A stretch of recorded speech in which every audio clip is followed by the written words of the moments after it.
ones that have it all.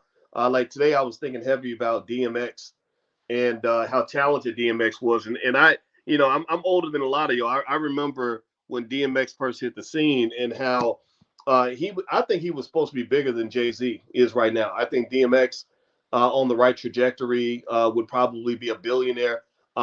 He would be a billionaire. Tupac would be a billionaire. Eazy-E would be a billionaire. Suge Knight would be a multi billionaire.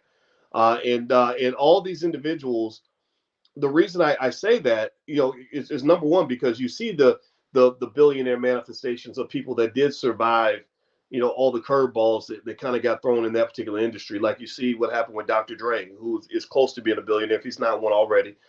Snoop Dogg is probably worth several $100 million. Ice Cube, same thing. He'll be a billionaire before he's done. And you can keep going down the list. And Diddy, all these. So you have that side that kind of manifested in the way that you hope, and then you have the side where you're like, man, you think about what could have been. You think about the fact that Suge Knight was in control of just like right in the epicenter of the hottest corner of the music industry. I mean, every single song that they put out, every album they put out was a hit, and he was the boss of that. He was almost like where Clive Davis might be, or people like that. Like he had that level of influence, and then Eazy-E was sort of the originator of the original funder of NWA and that whole strand of music that came from that. Tupac was Tupac, right? Everybody knows that. DMX, I think, could have been as big as any of those guys because DMX broke records that none of those individuals were able to match, right? So when I look at those stories and I analyze what happened there, and I think about this, right, not just as a finance guy, but also just as a black man, I see the blend um, uh, between economics and culture, right? That's one thing that I see. I see that, okay, the economic intelligence is just a must when you're talking about engaging in the kind of foundational institution building that I believe black entertainers have to be able to do, similar to what the Jewish community did with the music industry and with film. I always tell my students in the Black Business School to read this book called "An Empire of Their Own: How the Jews Invented Hollywood." And it's not because I am mad at Jewish people for what they built. It's because I admire it. I want to study that. And when you get into the nuts and bolts of it, you realize that the reason Hollywood is what it is, the reason it's such a powerhouse that pretty much controls and enslaves almost everybody in there. My friend, literally the friend I was talking to, that's the artist out in LA, she's also an actress, and she talks about all the indecent proposals she received. When they were like, okay, you want to, hey little black girl, you want a movie role? All you got to do is, come in my office and let me pull my pants down. Like we joked about that, right? So they have this almost comical level of power that is exploited in so many ways that has various outcomes that are good and bad. You watch if you watch I Want to Dance with Somebody, the Whitney Houston documentary, and you saw that what her trajectory looked like and how things ended for her. You realize that to succeed in that industry, in my view, you really have to play chess, or at the very least, the people that are running your team have to be chess players. They can't be checker players. And so one area where I would definitely start in terms of how to sort of process this and is remember that the word poor, Poor, it stands for passing over opportunities repeatedly. And what I believe is that as a community, our strength is that we've gotten very good at the production side of content. But what we sometimes fail to really think carefully about are the other aspects of content that make it successful. When you talk about what people want, what do people want when they go into Hollywood or go into the music industry? They usually want two things. They want to be rich and famous, right? Right. I want to have some bread in the bank and a big house or whatever, and then I want to also have people recognize me for my work. Those are the two things that people tend to want. If you get those two things and your life is in order and you're spiritually good, then you won. You won the game. You get to call your mom and say, "Mama, I made it," and and then you write the rest of your story. So what I think you may want to think about is that when you're talking about the aspects of what makes content a $1 trillion industry across the board, you can't just think about the production side. You got to think about the distribution side and the monetization side. Distribution is getting the content or whatever it is you're delivering to as many people as possible, so that eyeballs are on that content, so everyone can see your talent. Right? We know that Beyonce is not the only beautiful black woman that can sing her butt off. There's probably 100,000 of them. Whitney Houston was not the only beautiful black woman who was, singing well in the church. The church is full of Whitney Houstons, right? We just have an overabundance of talent. LeBron James or whoever, it's not the only great black male that can play basketball. There's a lot of guys that can play, right? So effectively, I think it's if you think about it as sort of almost like a holy trinity of wealth and power. You've got the production side, really important. You got to create whatever you're creating, and then the distribution side, getting it to as many eyeballs as possible, and then that last piece, which is monetization. Right? Monetization is once you get it in front of all these people's eyeballs, how do you turn that into money somehow? A lot of people, I've seen people get online and maybe create a TikTok account and it gets 1 million followers, but they're not making any money because they don't know how to monetize that that account. They don't know how to monetize their fame and whatever. So effectively, what I've noticed is that for us as a community, what tends to happen is we'll produce the best content on earth, going all the way back to the fact that we were the originators of hip hop. Pretty much every great art form in history, it came from us, from rock and roll to jazz to everything else. And then we produce it. And then that's where the process stops. Like, okay, I'm in the South Bronx. It's 1975. Me and Curtis Blow and DJ Kool Herc are creating this awesome music with Africa Bambaataa that's gonna, take over the world. And we're just thinking about the party. We're just literally thinking, how can we make better music? But then somebody else comes along, a record label, whatever, the people from the Sugar Hill Gang or who created the Sugar Hill Gang, they come along and they say, wow, they've got something here. Let's get this to market. So they're not thinking about the production side. They're not trying to be talented. Clive Davis wasn't trying to sing like Whitney Houston. Clive Davis went to Harvard Law School. So he's not thinking about the production side. He's like, yeah, okay, yeah, sing your butt off and I'll get the producers and all that. He's thinking about the distribution and the monetization side. Like, okay, how do we get this in front of as many people as possible?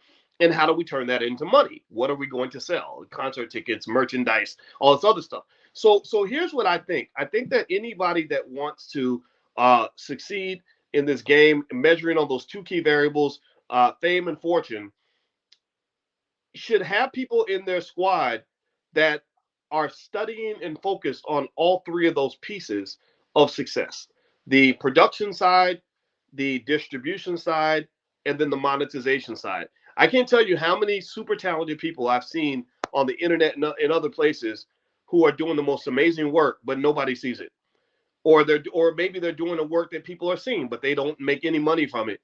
Right. And the thing about money is that money is not something to be worshipped. Money is something we've seen a lot of examples of celebrities where money actually destroyed them. Money didn't make, look at R. Kelly. I think for R. Kelly, he didn't need money. He needed somebody that was gonna slow him down 25 years ago. He needed somebody to stop him way back when he married Aaliyah, to say, hey, bro, you shouldn't be marrying a 15-year-old. But unfortunately, the money, I think, made him blind, deaf, and dumb to what he really needed. He had a bunch of yes men in his corner, and people around him kind of enabled his almost demonic hunger for things that were ultimately going to destroy him. And you see where he is right now, right? So it's not just about sort of looking at money as like, oh yeah, that's the goal, but money is a tool. Money can allow you to get that freedom that you deserve, can allow you to make the differences that you'd like to make.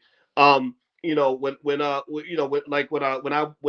John and I were working together on stuff and we were talking to, Kanye and everything, it was kind of like, okay, you made this money, but you got this whole community. Let's talk about some things that can happen with this, with these resources, right? So we've got a community to serve and protect, and so whatever matters to you, money can help you accomplish those things. But the thing about it, though, is there's almost like a process of re-education that doesn't just involve us understanding systems as they exist. There's also an adaptive factor that has to be considered, because you've got things like the internet, in various technologies related to the internet that complicate things. You've got artificial intelligence now, right? Right? That people are making Drake songs in their basement, that sound really good, sound just like Drake, right? That's another thing to kind of pay attention to. These are all variables that require some adaptation. So one thing I'll say is that if I were an artist, first thing I would do is think about some of the things that I don't want to happen to me, right? So from a cultural standpoint, I feel like Suge Knight and Death Row Records and all that, that was probably a couple $1 billion that was lost due to bad culture. Just terrible choices, just almost to the point where I don't even know if I'd want to be a successful gangster rapper, because I don't want to spend my whole life wondering if people are trying to kill me. Like, that's just, I don't think the money's worth it. And then you look into things like the drugs and all that, right? I remember Juicy J from 3 6 Mafia talking about how 3 6 Mafia was doing really well, and people were like, well, what happened? Like, what happened to the group? And he said, well, we got involved in drugs, which I think was the biggest curse ever dropped onto the Black community. And once everybody got on drugs, they were just fighting all the time, and nobody was showing up to meetings. Everybody's ego was out of control. So the group broke up. Now, what people should understand is that when that group lost its ability to remain connected, when they all kind of, did whatever they did, well, think about this. Right now, 3 6 Mafia could be touring the world just like New Edition and making $10 million a year, right? So this is massive amounts of generational wealth that was lost because a group of people couldn't figure out how to overcome their differences and get along. One of my good friends is Willie D from the Geto Boys. And the Geto Boys right now could be touring the world, making money from the brand they built in the 1990s. But well, Bushwick passed, right? From he lived a rough life. Willie and Scarface aren't getting along, so their podcast kind of fell apart. And so whenever relationships fall apart, money gets lost, and culture kind of fits into that, because I think as Black people, I think we've just gone through so much stuff. A lot of us are traumatized. We sometimes re-traumatize each other inadvertently, and that's why I would say that if I was really trying to put together a group, the biggest thing I would do is I would hire a therapist that would help the group stay together, that would help us talk to each other, work out our differences, resolve our issues, so that we can keep getting to the business of doing business. And the best example that I've seen of that I'm super proud of is New Edition. If you know the history of New Edition, they've been screwed by the industry. I don't know if I assume most of y'all know the story about how they did the world tour, sold all those records, and then got a check for $1.87 after it was over with. And they had to work through this slave deal that they had, which again, just bad contracting, whatever, right? And then Bobby Brown was kind of doing his thing, and everybody's going solo. And then over time, they realized, okay, we kind of need each other. And so now you have these tired 50-something-year-old guys that are huffing and puffing on the stage, like Bobby Brown. Watching him perform My Prerogative is hilarious when you compare the 20-year-old Bobby Brown to the 55-year-old Bobby Brown, or whatever age he is. But they're still together and they're making money. And I'm really impressed by that, because that's a great case study of how wealth is created when you can sort of find a way to get back on the same page. New Edition is filling up these venues all over the world. They're going to be able to do that until they're old, like the Rolling Stones and a lot of these other groups. So I would kind of, when you're thinking about sort of succeeding as an artist, I would think about the things that I think a lot of artists don't think about. And when I think about examples of bad outcomes, like, for example, I remember when Megan Thee Stallion was really upset about her contract. And I talked, when I went down to Houston, I talked to Willie about it a little bit, because he's in Houston and he kind of knows everything that's going on down there. And I remember just kind of thinking, well, who told her to sign the contract? Who read the contract? Like, does she understand the business? Does she understand that it costs money? That you have to invest money to build a brand that is very, very risky? It's very, very hard to do. How did this happen? Right. So whenever there's carnage, it's sort of like, you can look at it as good versus evil, like, oh, the record label people are devils, and they exploit the artist, which might be true, or you can look at it as, from a victimhood standpoint. But I think that there are lessons everywhere And every time something goes wrong, I would look to see like, okay, what happened here? You know, okay, Whitney Houston died at 49. She's supposed to be alive till she's 70 or 80 or whatever. What happened there? What went wrong? You know, how did Suge Knight go from controlling, you know, the music industry and be on the trajectory of being a billionaire to Death Row being done and Suge Knight ended up in prison? What happened there? You know, I think that by studying those examples, it kind of allows you to kind of have a checklist of like, okay, I don't want to do this, I don't want to do that. Okay, drugs. Let's be careful about drugs, right? DMX, that was his story with the drugs and all that stuff. Um, you know, and then the other piece of that too is I would say that that therapy piece. I think that's really important for Black people, and then also the industry. What the industry does is it builds these like this false sense of extreme validation. Like some of the artists, sometimes I don't like to talk to celebrities, to be honest with you, because sometimes the egos are just out of control. I just don't I don't like that. I don't get it. And I'm kind of the guy who's like, so you think that you're better than all other Black people because white people gave you a bunch of money to stand on stage and call yourself a nigga?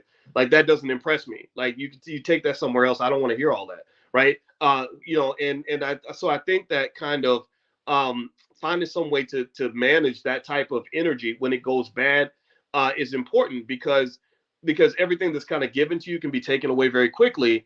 And a lot of artists I've seen feel like they're in these strong, secure positions, and they're really not. Now, in terms of guerrilla financing, let's talk specifically about that. If I'm an artist and nobody knows who I am, and I've got all this talent, then obviously there's some of the direct channels, right? Like getting a deal and getting people to recognize you and all that. The hard part about that is there's so much competition. There's so many other content creators. There's so many other singers, so many other rappers, so many other people. I don't have a lot of faith in that system. You know, even with what I do, you know, if I was waiting for somebody to kind of create an opportunity for me, I'd still be waiting to this day. You know, I'm a radical Black man who says things that piss people off, and I don't think there's really a space in the world for someone like me to live in a way that I think is truly free and righteous and consistent with the person I want to be. So I noticed that the best advantage I had going into a content creation space was from studying business and studying entrepreneurship. And because the first thing I remember thinking was, okay, the internet is this great space where I can connect with the whole world. So, and the people that own platforms are the ones who have the power. So I want to own a platform. I don't want to be on someone else's platform unless the goal is at some point to pour into my own platform, right? Because you'll never fire yourself. And I learned some of that actually from E40. I don't know E40, but I remember E40. And think about this: E40, he's a good rapper, but he's not the best rapper out there. And he's like 50 something years old, but he still puts out albums every other year. Well, that's because back in the 90s, E40 used to say that if I own the label, I'll never not sign myself. Like I'll never be a fly by night rapper because I'll never like drop myself from my own label. So E40 was doing this way back in the 90s. And I remember hearing that and I said, yeah, I like that approach. And if you look at his career, he's still out there. He's still relevant. He's still doing interesting stuff. And you know, and so I remember thinking, okay, I want to create my own platform so I can distribute my own stuff, my own ideas. So that could start with something as simple as a mailing list. The first mailing list I ever created where I connected with my audience was when I was working with AOL Black Voices. So with AOL, I remember when I asked them if they wanted to hire me to write for them. And they said, well, we can't afford you. You know, we can't afford to pay a professor or whatever. And I said, well, I'll make it easy for you. I'll just do it for free. And so they were kind of surprised that I was going to work for free, but they were like, sure, if you want to work, no problem. And the other thing was I didn't just write an article for them, because again, for me, writing was like I wanted to be kind of like uh the whatever the Tupac of professors was, in the sense like was a guy that would get in the studio and lay out his gift and just sit there for hours and just put out all this music, right? And I was the same way. I would just sit into my office and just write article after article after article. All these ideas, God would just give me all these ideas, and I could bang them out very quickly. That was my superpower. So I came in there on fire. I didn't come in there like, oh yeah, I'll write you something in a couple of weeks, and since you're not paying me, I can only give you so much time. No, I worked harder than the people they were paying money to. They had people on staff they were paying $80,000 a year. I was giving them more content than the people they were paying. And they didn't understand it. They were shocked by it. Some people were even threatened by it. They were like, wait, this guy's showing me up. But then some people were like, whoa, wow, this guy's giving us free stuff and he's not, and we're not paying him. And it's more than what we're getting from the people we're paying money to. So the reason I was doing that, see, they thought I was doing it because I was just this nice, generous guy. But no, I was doing it also for myself. I knew, here's what I was thinking when I went to work with AOL Black Voices. Number one, I said, you're giving me free access to one of the largest, at that time, one of the largest Black-owned platforms in the country, or Black news platforms in the country. Corporations pay thousands of dollars to advertise on your platform. I get to advertise myself for free. Number two, at the end of every article, I would have a little link that says, if you'd like to get Dr. Boyce Watkins emails delivered, or Dr. Boyce Watkins articles delivered to your email, click here. And people will put their email address on the list. So I built my first 25,000 subscribers on that list. Now I have about 500,000 or something like that. And then the third thing I was doing was I was paying it forward. I was investing. They have that saying that says that the man who works when he's not getting paid will eventually get paid when he's not working. And so I came in 100% on fire, to partly also to just show them, like, I'm not a joke. Like when we get to the point where we really start talking about money, there will be no doubt that I'm worth every penny that you pay me and then some. And that's what happened. Eventually they started paying me, and it was maybe $4,000 a month or something like that, which was a lot of money for me at that time. And I was happy about that. It's like, okay, that's the beginning. Now I can keep building off of this.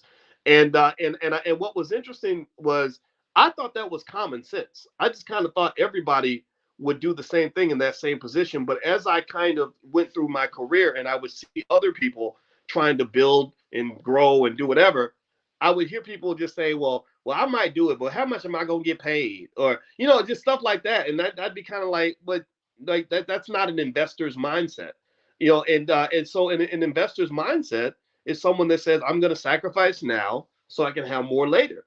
And I'm not saying that that's the only way to approach it. I'm not saying you should go into situations where people are gonna exploit you, but I think that being able to look at all the different ways that an opportunity can compensate you, besides just how much money somebody's going to give you right then at that moment, is extremely important. And I know you guys have an investor mindset because you're here right now. You're taking in this information, and I hope that it's helpful for you. So I know that also the benefit of kind of developing the independent revenue streams and platform for me was that whenever things got tough and people got tired of hearing me, or someone tried to cancel me or whatever, that just never happened. Because what are you going to do? You're going to get me fired? Well, I work for myself. You can't fire me. So you can't really, but whereas if I were, say, a host on CNN or something like that, it would be a different kind of ball game. And I think as a Black man, I had to think about things a little bit differently. I realized a long time ago that I'm not white. I can't do what everybody else is doing, and I don't have the same privilege and opportunities as everybody else. So I had to be creative in terms of how I think about things. So one thing about being rich and famous is that my brother and I had a term. My brother was my best business partner the whole time, my baby brother, and investing in him, changing his diapers when he was little, really paid off later on because he was the most loyal person in the world to work with. And one phrase we used to say to each other is that fame is manufactured. And what we mean by that is that you manufacture fame through a business model. You create famous people the same way you create Nike sneakers or whatever. You look at, say, for example, Beyonce. She is talented. She's beautiful. She's all those things. But she's also backed by millions of dollars that somebody put into creating and crafting an image of a person that people relate to, and then they are able to monetize that image through various channels, concerts and sponsorships and whatever else that's going on. And I think really understanding that process will get you past what I think is perhaps a naive notion that the most talented person is going to win. We know that that's not true. Just listen to the radio and look at how many mediocre artists we have to listen to on a regular basis. Well, that's because somebody's backing them financially. And so, so to me, guerrilla financing and all that comes into play when you don't have a backer. You know, so many of us, I think, as Black people, part of the reason that we struggle and we get so upset when we go to Hollywood and other places and don't get opportunities is because there's not enough spaces. They don't have enough spaces for all of us. You know, you have 1,000 people trying to get one opportunity or one movie role or one record deal, and that's just hard, man. That's so hard. And there are so many artists I've seen that kind of took a different route, almost like getting off the crowded freeway and driving the side streets. One great example you may want to study is D1. D1 is a great friend of mine, and we've been friends for about 10 years. D is at Harvard University right now doing a fellowship. And D was a school teacher who saw that hip hop music was influencing his kids. He saw how his kids were learning from what they saw, what they saw in these music videos. So he decided he wanted to use hip hop to educate, Black people and educate kids. So he became an artist. He's a good one. He's made a bunch of albums and stuff like that. And he's the only artist I know to this day who was invited to join Cash Money Records with Lil Wayne and Birdman and told them no. He said no. And part of it was because he's a Christian. He said that does not gel with my spirit. And he was empowered both ethically and financially to say, I'm okay, I'm good. And we're still cool, but that's not what I want to do. And then later on, D got a record deal with Epic Records, and we would talk. And what was interesting was because I talked to a lot of different artists and stuff, and when I was talking to D, we didn't talk at all. We don't hardly ever talk about music and the quality of the music. Like, or if I heard his album, I'll say, "Hey, man, I heard your album. That was really good." We know his music's good, but what we talk about is business. We talk about things like sales funnels. We talk about marketing channels. We talk about distribution techniques. We talk about monetization methodologies, or branding in the music, right? So one thing D did that really worked out well for him is he did a song called Sally Mayback, and he was rapping about how he paid Sally Mayback. It was a great video, and it went viral. And then next thing you know, he had this sponsorship deal with Sally Mae where they were paying him hundreds of thousands of dollars to go and talk about how he paid off his student loans. And he had another song that I really liked called No Car Note. And I said, and what I liked about what he was doing was, I said, okay, so you're branding yourself very well as an artist in that financial space and also in that Christian space. And there's lots of opportunities there in terms of ways that can be merchandised ethically that allows you to get the financial independence that you're looking for. So here's the thing. So he was with Epic Records, and I remember he was challenged by that because being under that umbrella didn't allow him the same creative expression that he had when he was independent. So eventually he just got out of his contract because he said, I was doing better independently than I'm doing by having a record label. And so I think, as an artist, in my view, if you're able to develop a good enough business model where you can say make six figures and then have enough of an audience that you can go and sell out some venues, even if they're only modestly sized venues, and add to your six figures by doing that, then you're going to feel good about your career. You don't have to go make 10 million a year or be the next Beyonce or whatever. And then also really understanding that business side of things just kind of takes you to another level. Like I just saw this interesting article in the LA Times. I guess Nick Cannon is trying to rebrand himself. He doesn't want to just be known as the guy who had all them kids. And so Nick kind of subtly hinted at the fact that he makes $100 million a year. That's what he says. And I don't doubt it. I mean, I think he makes 20 million a year just from hosting one of those. He does those stupid shows, The Masked Singer and all that stuff. I wouldn't do that corny crap, but it works for him. He's making a lot of money doing it and all that. And I hope he keeps making that money because those kids are going to be expensive.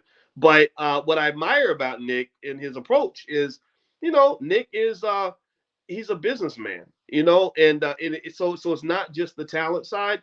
And if that's, but here's the thing: if you're an artist and that's all you are and that's all you want to be, I don't think there's anything wrong with that. I just think you have to have people around you who are not even thinking about the content; they're thinking about the distribution and the monetization, and then also partnering with other people in collectives that allow you to monetize and distribute together. I think it's a good approach, and being super creative about it. because that whole route of putting your music on Spotify and letting Spotify monetize you for pretty much nothing, paying you nothing while they're making all this money off your content. I wouldn't put any of my songs on Spotify, and the only way I would do that is if I just didn't care. Like, actually, scratch that. When I'm making myself a little bit of a hypocrite right now because I do have my podcast on Spotify, and so let me just stop right there. So I don't want to make it sound like I'm saying don't do it, but I have my podcast on Spotify because I've already got it in a bunch of other places and I'm already able to monetize in other ways. So it's like, sure, why not throw it on Spotify?